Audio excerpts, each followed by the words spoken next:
Hey everybody, I think I'm live. Jenny Lee Hodgins here. I'm the hostess of the new and returning piano learners Facebook group. Welcome to the group if you've just gotten here.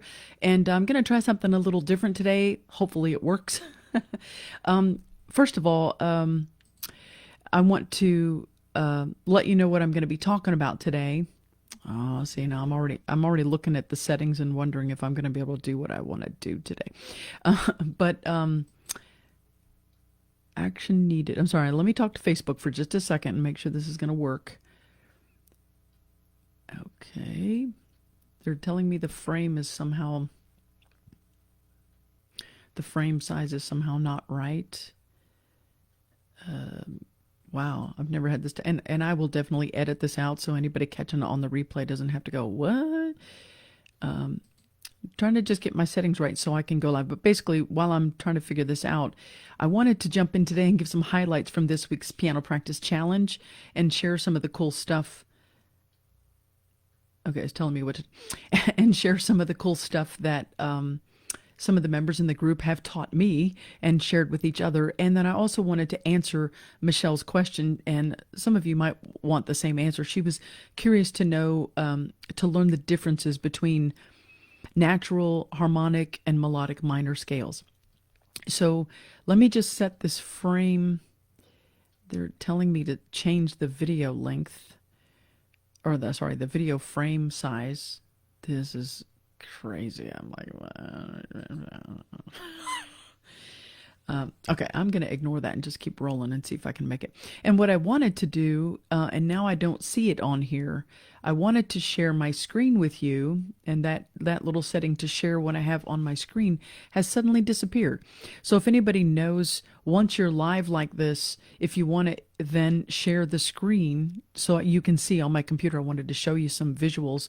If anybody's watching this and you know how to find that, let me know.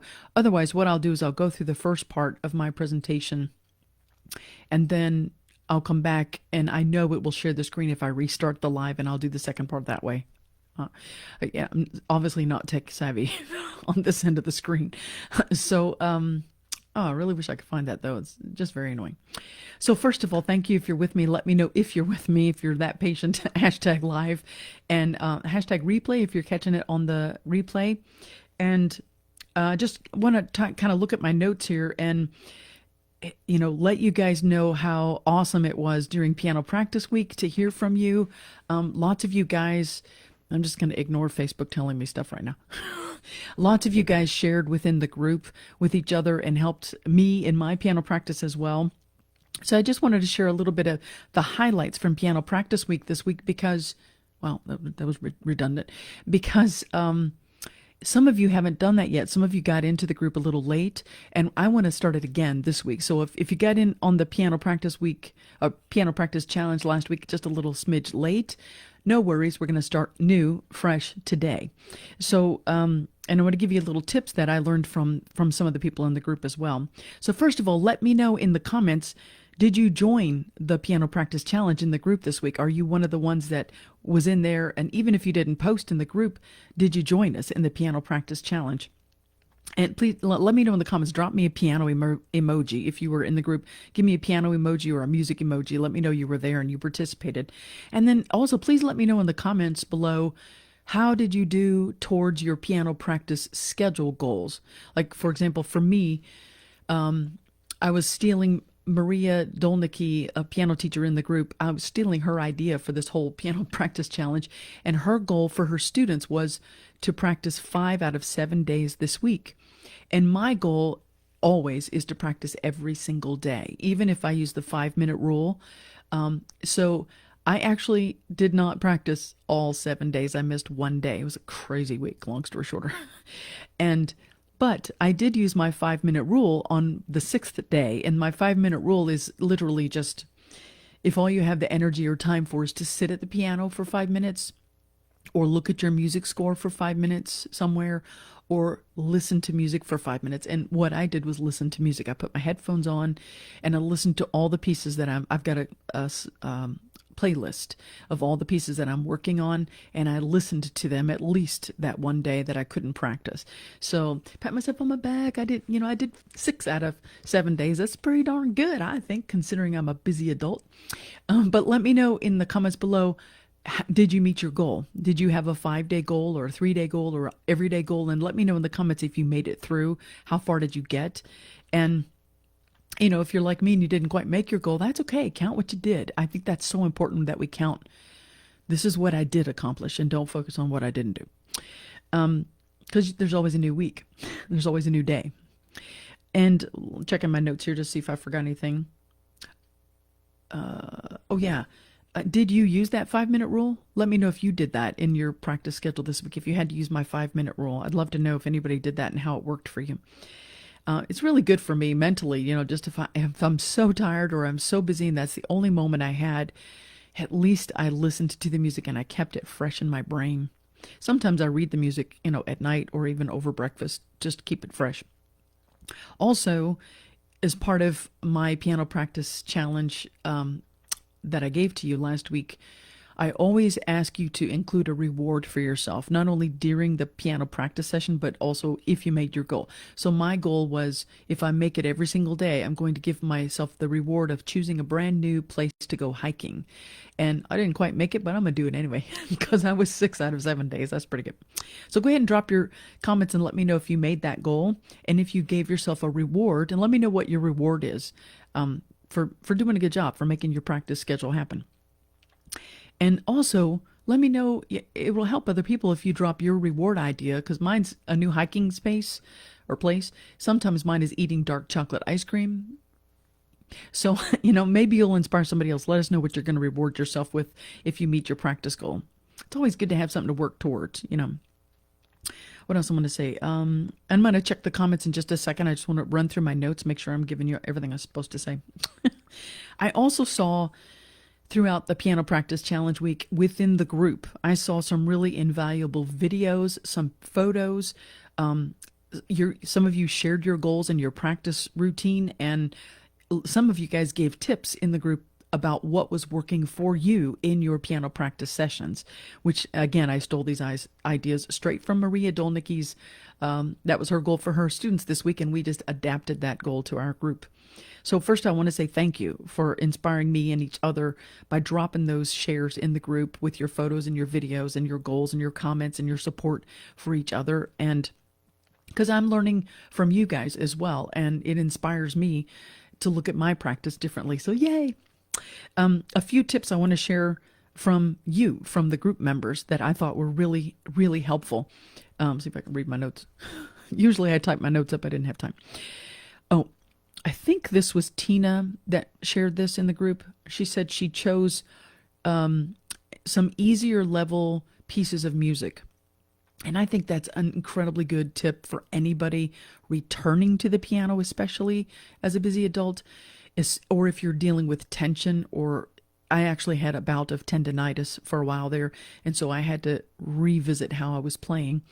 And so her tip to, do something at an easier level, it does, I think, a lot of things that, when you're struggling with tension or you're struggling with brain tension, like you're frustrated with yourself and your level, go down a notch, go down to a level easier was Tina's tip. I love that tip. And because to me, that will calm your stress. It'll help you relax those muscles and get rid of that tension naturally. And it also boosts your mood because you're playing music, you're hearing it, you're enjoying it. And it's kind of a little instant gratification because you can play it. And I also think that doing those easier level pieces that Tina recommended builds the momentum for the confidence to then challenge one new thing, or maybe bump yourself up to one other piece with a little higher level. So awesome tip, Tina. And if you forgot to give us tips from your practice session, please hurl those below while I'm doing this too. You can leave it in the comment if I missed you. Another thing about that I really liked is that Tina's mention of going to an easier level. She mentioned, I'm sorry, this was actually Alex's tip. My bad. Alex was saying that she set really small challenges, a really small challenge towards her biggest struggle. So I hope you don't mind me just transparently sharing your struggle, Alex, but we all struggle with it, is performance anxiety. And so one way that Alex tackled that in her piano practice, she took a very small step by sometimes, usually she'll practice with her headphones on her digital piano so that others don't hear her. And she decided incrementally, after she'd practiced a bit and felt comfortable at a certain place in her music, she took her headphones off, she unplugged it so you could hear the sound of the keyboard in the room around her. I love that because that's an incremental, very doable small step towards decreasing performance anxiety. And the more she's going to do that, I'm sure the better she's going to get. And she felt really good about it from what I understood, doing that. And what else was I going to say? I also think it's a really good idea because it's something small that she felt comfortable with to get her level of confidence up versus just recording a video for the first time in the group and going, freaking out because you're not used to it. It does take getting used to, performing something, even if it's a recording that no one's seeing, or if you're playing it for your husband or whatever, going from the start to the middle to the end with someone listening or a record button rolling, flashing at you. That does add a new layer of distraction. So good for you, Alex, for ripping off the headphones and letting people hear your music. That's a good small step forward to decrease performance anxiety. I love that. Let me see what another tip I wanted to share from the group that I thought was great. If I can read my handwriting. Tina shared she's using the exploration of different fingering. So sometimes, we especially new, or when we're returning to the piano, if we're going back to maybe intermediate or early levels, the fingering is usually written in to the method books or the music score, and that fingering may not work for your hand. And a lot of people don't realize that. I mean, if you're working with a piano teacher, that's super helpful because a piano teacher can guide you straight away, so you don't waste any time with that. But what Tina was it Tina? Yeah, what Tina was saying is that she's exploring, and actually Alex had a little chat with her, and Alex shared, try different things. That's what, you try different ways to do that and find the way that works for your hand, basically. And that's what Tina's been doing this week with fingering. And also, she was saying that by working on the fingering, it's helping her solidify really learning the musical notes, the letter names, and where it is on the staff. And boy, I hope you can hear me okay, because Facebook just keeps sending me messages. If this doesn't work, I'll just do it again and record it properly elsewhere. But I like that because honestly, fingering for me is one of the foundational skills I found that helped me learn any new piece of music or revisit a piece that I've forgotten how to play. And so when I say find the right fingering, what I mean by that is, and Tina has been doing this, and Alex was kind of jumping in on this too, kind of helping this understanding of this idea. Play if the fingering there is finger number 4, like I have some chords. Let's see. Yeah, some like ascending chords. I don't know if you can hear this piano. I'm trying to set that up. But when I have some ascending chords, this chord right here on the fingering, it had a 4th finger on it, and that's a real stretch for my hand, honestly. And then there's another chord right after it where the top note goes to the very next half step higher. And I'm trying to I understand the reasoning is they want that 4 finger there so then I can go to the 5 finger without breaking kind of the smoothness of that phrase. But it's hard sometimes, stretching. So what you can do with that is throw away the 4th finger. Like, forget it. Just use your 5th finger. If your hand is stretching and that's too hard of a stretch, one of the things I recommend before you change the finger number is just flatten your fingers. You don't have to have everything curved.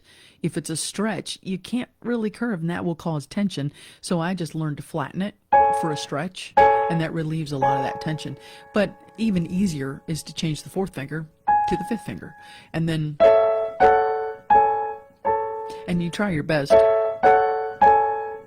to keep it smooth for the musical phrasing. But the point I'm making, if that just went over your head, if you're a beginner, sorry, but basically the idea is you do not have to use the fingering that's written there. Play that little phrase, whatever it is, and think about what fingering is going to work for your hand. And that's what the conversation was about with Alex and Tina. I hope that made sense. And so exploring fingering to learn the music better really does work really well.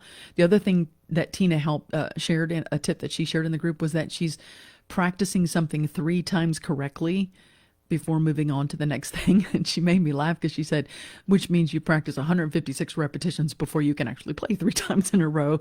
Who can relate to that, right? And then the other tip that she shared that she's using in her practice, which is exactly what I've been working on too, is using mindfulness in her approach to piano to really relax as she's playing the piano, and as a way to connect with the music in her practice. And also she's really been practicing kind of connecting her emotion to the music. So I love that, because it's tuning into yourself with mindfulness and feeling what that music is making you feel, or conveying what you think that music is asking for. That's what Tina's tip was, like, really make it musical. And honestly, I'm just going to add, somebody asked me this earlier, a long time ago actually, how do you practice scales? And one of the things I do to practice scales is exactly what Tina does. I try to approach it with mindfulness and with an imaginative emotion for whatever the scale is, and try to do, opposing emotions for the same scale. It kind of brings the musicality a little bit better to life, and it makes it a lot less boring and mechanical. So love that tip, Tina. And Natalie shared very bravely a little video clip of herself practicing on her lovely piano, and she's challenging herself by doing that, for one thing, being brave enough to drop a video in the group. Thank you. So we should all give her like high five in the comments and cheers.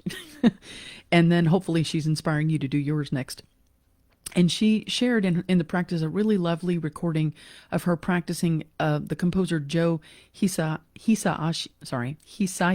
I can't talk today. Joe Hisaishi's piece called Summer. Sorry, I had to slow down because I can't read my writing. And she shared something interesting about that piece. That piece is interesting because it has different sections within the music, and you'll see it if you go check out the piano practice video that I did, and you'll see her practice video in there. But in that piece that she's practicing, Summer, it has different sections that change textures, very different kind of stylistically. And so her tip was really to go and work on those transitions between one section in the music to a section in the music that's different. Love that idea, because you're going straight to the heart of, when there's a little challenge and shift that you've got to be proactively aware of. That's what you need to practice. So good tip there, Natalie. I love that. And the other thing she shared that is working for her in improving her practice is listening to, and she's been listening to different artists or different recordings of that piece of music that she's learning. And I also love doing that. It just brings that music to a whole nother level of aliveness for me, and helps me kind of, gives me kind of an oral roadmap of, oh, that's what it's supposed to sound like. and trying to help myself see the musical phrasing and the dynamics and things just by listening to what it's supposed to sound like. If you're a piano teacher, and I did this often for my piano students, and it always amazingly opened doors for my students. When I had a student that was really struggling with translating what they're reading on the paper to playing it, we'd talk about the issues and we'd try to practice it through. But then I would say, you know what, switch seats with me and I'll play it for you. Just listen to how I'm doing this, whatever the problem was or the issue was. Listen to what I'm doing here. Really focus on it. Now listen to it. And I'll play whatever it is. And I was like, I'll switch seats. Now you try. And it was always remarkable that like 99% of the time they got it just like that, from listening to that oral blueprint of a demonstration. So highly recommend Natalie's tip to listen. Not that I'm a great artist, but just listening to really great recordings of the music that you're working on will help you get that picture, not only in your brain, but in your ears, so that your hands can work towards that kind of blueprint. I love that. These are such really good tips shared from everybody in the group. What else? Oh, and I think I already mentioned, but she also mentioned the importance of paying attention to different textures between different sections in the music you're working on. That is pretty important, to pay attention to how different it is. Rob also shared some amazing stuff. He's working on a really big goal of performing a recital to celebrate 2 years as a piano learner, as a busy adult. So that's a super large goal, and I believe he's in the UK and using the UK exam. They have an amazing system there for those who want to pursue that kind of goal setting and milestone, and it's kind of a very clear pathway through learning the classical repertoire and technique, and Rob is tackling that right away. And he says he's challenging himself to build structure for his weekly practice towards that goal of giving a recital in 2 years. And those huge, huge goals, and really ambitious. And I love that. It's very inspiring. So thank you, Rob. And he also shared in the comments, if you want to go check that out. Again, it's the video from last week. I think I played on my sister's piano, and in those comments, everybody kind of dropped their stuff. So just look for Piano Practice Challenge, and you'll see this stuff in the comments. But he also shared in those comments some photos of how he's structuring his practice, how he's looking at how to practice different sections of his practice, like the repertoire he's working on, the technique, the music theory. He's got it kind of mapped out the way he's doing it. So go take a look at that. Some really cool ideas for how you could log your practice or think about how to practice in your routine. And on that note, if you want my piano practice tracker, if you haven't gotten that yet, just drop the word tracker in the comments and I'll DM you and I'll send you the tracker. But this is my tracker. And I use a little plastic covering, and I use a dry erase marker.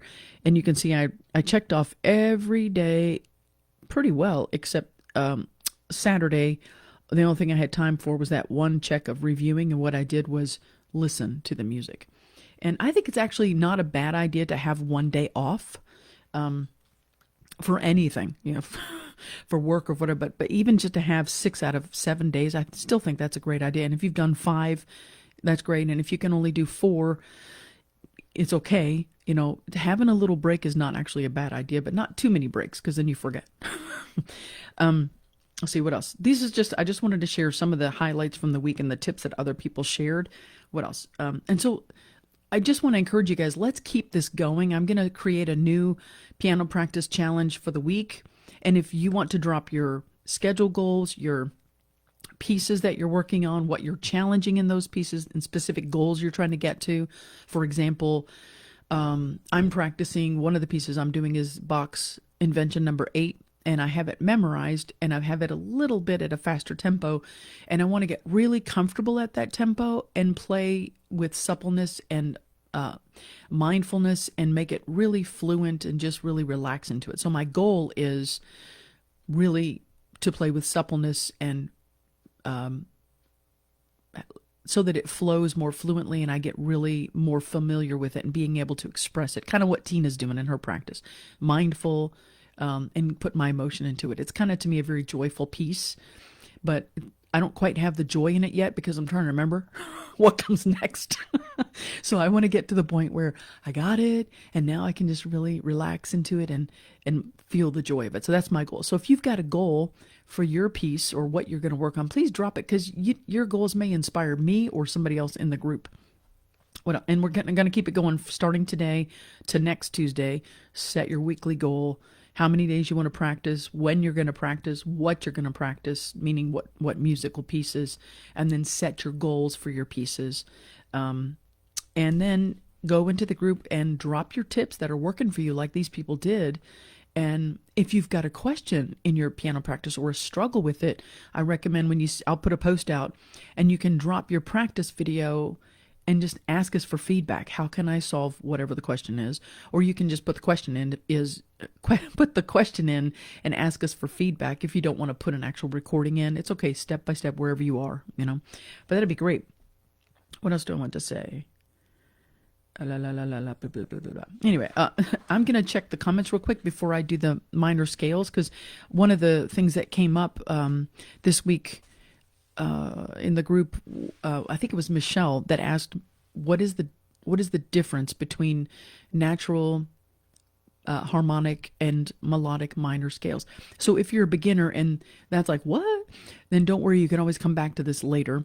And I'm actually going to do another video that goes a little more in depth this week, and I'll be posting that later, where I'm going to explain how do you play a scale, how do you figure that out, and then how do you use the circle of fifths to learn the 12 major scales, and then how do you figure out, and we'll do a little bit of that today, how do you figure out the relative minor scale to a major scale, and then what are the differences, Michelle's question, between natural, harmonic, and melodic minor. I don't know, I'm really tired today, so my verbalization is like 3 beats behind today. But so let me know if this is helpful as I go through that. I'm going to try to share that with you on my screen because I wanted to show you some stuff.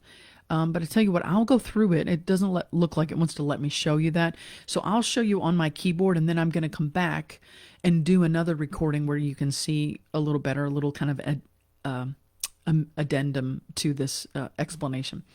First, before I jump into that, though, let me see if I can see any comments, if you got any questions or anything. There's Tina. Hey, Tina, and hey, Rob. Yeah, fingering is like a fully loaded question. It really is. And as I go on, please, if you're catching this on the replay, jump back in and ask any questions you want, or leave any tips you want to do. But I'll go through really quickly just to answer Michelle's question. She was asking, what's the difference between natural, harmonic, and melodic minor scales? So first of all, you've got to figure out how do you relate that minor scale to the major scale, its cousin, because, and you want to find that out because the major scale gives you the key signature that you're going to use for the minor scale. So I'll take the simple one, for example, C major. I hope you can hear this. I plugged it in and I hear it, but I don't know if you hear it. But that's just a C major scale. And as you know, C is only the white keys. There are no sharps. There are no flats. Easy one to start to explain with. And when you want to find the relative minor scale to C major, the relative minor is always the 6th scale tone. So if we count them, 1, 2, 3, 4, 5, 6, 7, 8. So the 6th is an A. So the relative minor scale starts on A, and we're going to use the key signature of C major, which is no sharps and no flats, thankfully. So if we start on an A, I'll just start down here, to play the relative minor, natural minor scale in A minor, you just start on A and play every single white note until you get to the A at the top, or go the other way.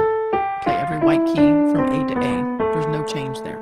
So that's easy. The natural minor uses the same key signature as its relative major cousin, C major, which has no sharps or flats. I hope that makes sense. And if it doesn't, rewind when you see this again on replay.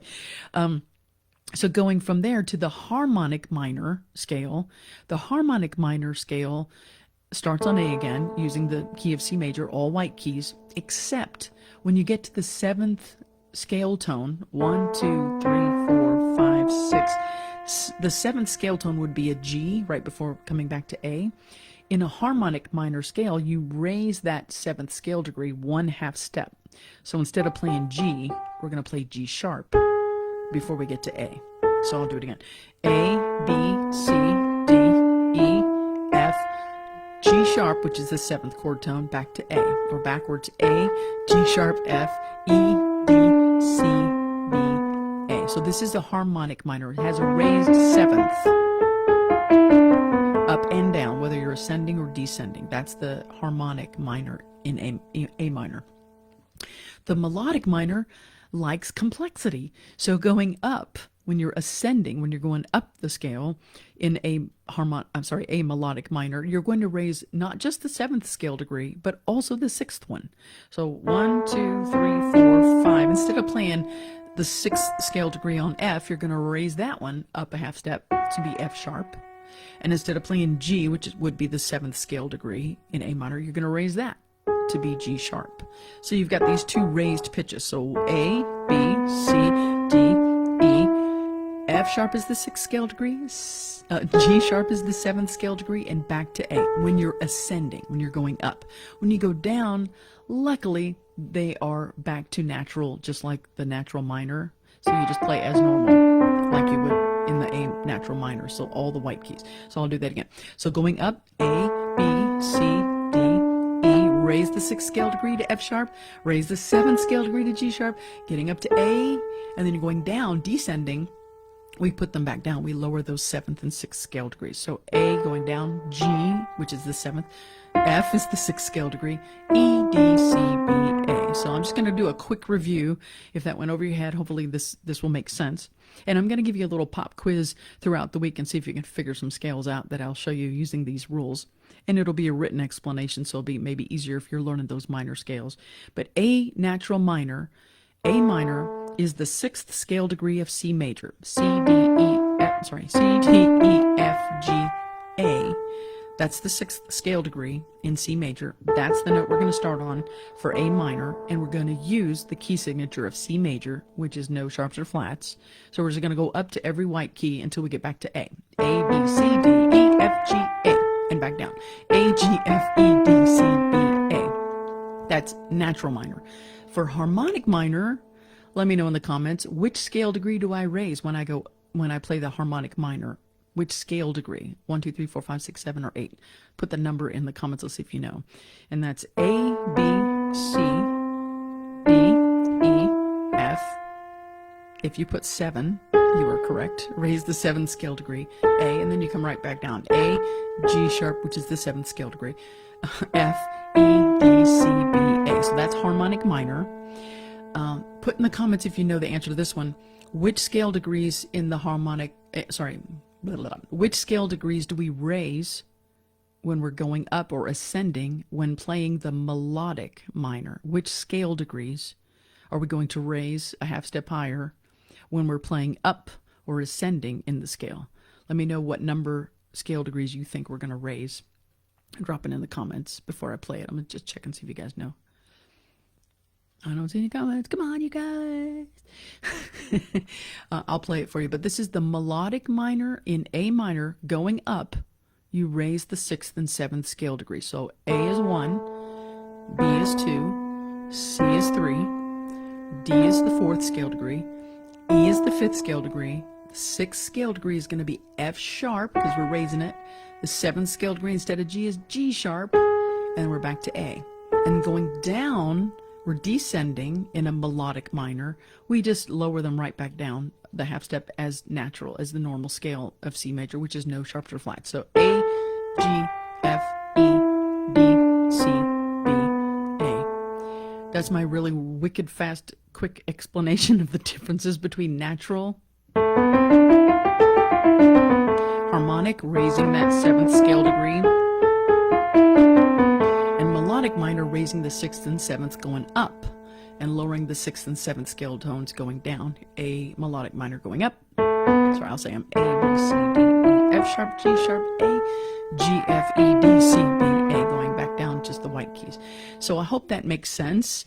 Michelle, I hope that answered your question. And I'm going to, give a little more detail of that in another video coming out. I'll do a little better presentation so you can see things kind of more up close and not opposite me because the screen share didn't quite function the way I thought it would. But let me know if you've got any other questions about the minor scales, or if you have any tips on that other people might be able to latch on to. And just want to encourage you. Oh, I see. Your comments just came in a little delayed. Yeah, so I'm going to repeat that. Rob says 6th scale degree, and this is for the harmonic minor. You raise the... Oh, I lied. Sorry. Rob is saying raise the 6th scale degree. For harmonic minor, you raise the 7th scale degree. And when you do the melodic minor, going up, you raise both the 6th and the 7th scale degree. 1, 2, 3, so there it is. And down, back down when you go down. And Tina had that 6 and 7. And I know that might be clear as mud, but I'll also put a little written explanation of this, and you'll be able to see it a little better when you have the visuals in front of you. And so, yay! Oh, here's a question. Here's the trick to knowing which is the relative minor scale. Is it always starting on the 6th note from the first. Yeah, Rob, you got it. I see your 6 and 7 there. So I'm going to read that question again, Tina, just make sure I got it. Is there a trick to knowing which is the relative minor scale? And is it always starting on the 6th note from the first? So in essence, yes, that's exactly correct. So whatever major scale you're dealing with, I'm just going to stay in C major for now, just for because we have some beginners in here. C major is the key. How do I explain it? You're in C major and you want to find what's the relative minor. To find the relative minor, you take any major scale. In this case, we'll take C major. And in C major, C, D, E, F, G, A is the 6th chord tone. So in any major scale, when you find that 6th chord tone in C major, 2, 3, 4, 5, 6, the 6th chord tone is A. And that's the actual home tone of the relative minor to C major, which is A minor, if that makes sense. So that's the trick. If you want to know what the relative minor is to G major, so I'm going to start on G. In G major, if you didn't know, there's one sharp. It's the F sharp. So you play all the white notes except F sharp when you're in G major. And so I'm going to go from G up to the 6th chord tone. So G, G, A, B, C, D, here's the 6th, E. So E is the 6th chord tone to G major. So E is the relative minor to G major. So if I want to play an E minor scale, I'm going to use the same key signature for its cousin, G major, its relative major. And G major we know has one sharp, which is F sharp. So I'm going to start on an E minor and play that same key using that F sharp, and everything else is going to be a white note. So I'm going to E, F sharp, G, A, B, C, D, E. So it's just the same exact, there's G major, all the white keys except for that one F sharp, and I do G, A, B, C, D. E is the 6th tone, the 6th chord tone, or sorry, 6th scale tone of G major. I'm going to start on that E and play that same scale. All I have to do is remember an F sharp. E, F sharp, G, A, B, C, D, E. My fingering just went out the window. E, D, C, B, A, G, F sharp, E, if that makes sense. And I'll give you a little practice in the group this week too on that. Just kind of get that lodged in your brain. Any other questions? Definitely, hurl it at me. And I see there's a little delay. I didn't remember that. But if you have any other questions about the relative minor or the relative major or how to use the circle of fifths, I'm going to be doing a little more in-depth video that's put together a little better visually for you, because I know today was a little backwards and I don't have all the fontsy set up right now with the overhead camera on my keyboard. We'll work towards that, but I really wanted to demonstrate, start where you are. And I'm starting where I am. Nothing's perfect. But for your sake, to learn music theory, I'm going to do some visuals in a video that makes it a little easier to understand. So I hope that was helpful. Please let me know if it was in the comments. And if you have any questions or any suggestions or any tips about minor scales or about Piano Practice Challenge Week or anything about your piano practice or something you want to learn about, let me know. I'd like to know how I can best support you in the group, how we can inspire each other to keep motivated. And I will see you soon with another video, and for sure every Tuesday, 1 p.m. ET. If you want to grab my piano practice tracker, like I said, drop the word tracker and I'll send it to you in a DM. And thank you so much for joining me. Thank you for the questions. Thank you for the interaction. And thank you so much for inspiring everybody inside the group during Piano Practice Challenge Week. Please invite other people. Use that invite button, at the top of the group. Invite anybody that you think is relevant for this group, that you think this might be helpful for new and returning piano learners. Thank you so much. I'll see you next Tuesday, 1 p.m. ET.